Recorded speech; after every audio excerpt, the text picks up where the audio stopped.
முதல்ல அந்த கடுதாசிய கிழிச்சு போடுனேன். என்ன சாவித்திரி பேசுற? பின்ன என்னன்னு?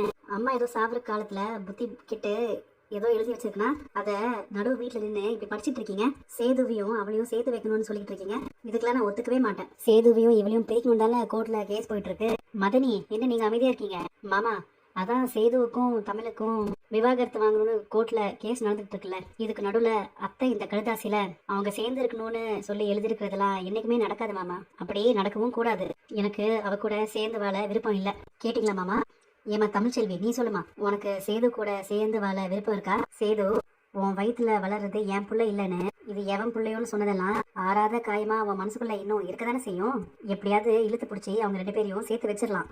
அது ஒன்றும் பெரிய விஷயம் கிடையாது. உறுதிமொழி எடுங்க, பத்திரத்துல கையெழுத்து போடுங்க. ஆனா சேர்ந்து வாழணும்னு முடிவெடுக்க வேண்டியது இவங்க 2 பேரும் தானே.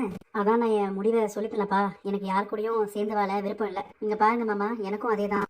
எனக்கும் யார் கூடயும் சேர்ந்து வாழ விருப்பம் கிடையாது. கோர்ட்ல என்னைக்கு என் கேஸ் வருதோ அன்னைக்கு நான் பாத்துக்கிறேன். நடந்த ஒட்டுமொத்த பிரச்சனைக்கும் காரணம் வேற யாரும் இல்ல, நான் தான்.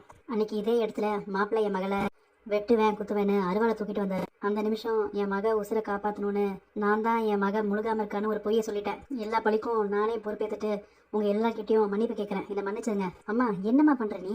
செல்லப்பாண்டி, நீங்க 2 பேரும் பொது மன்னிப்பு கேட்கறதுலாம் சரிதான். ஆனா சம்பந்தப்பட்ட 2 பேரும் முடியாதுன்னு சொன்னதுக்கு அப்புறம் நாம என்ன பண்ண முடியும்? என்னம்மாச்சி?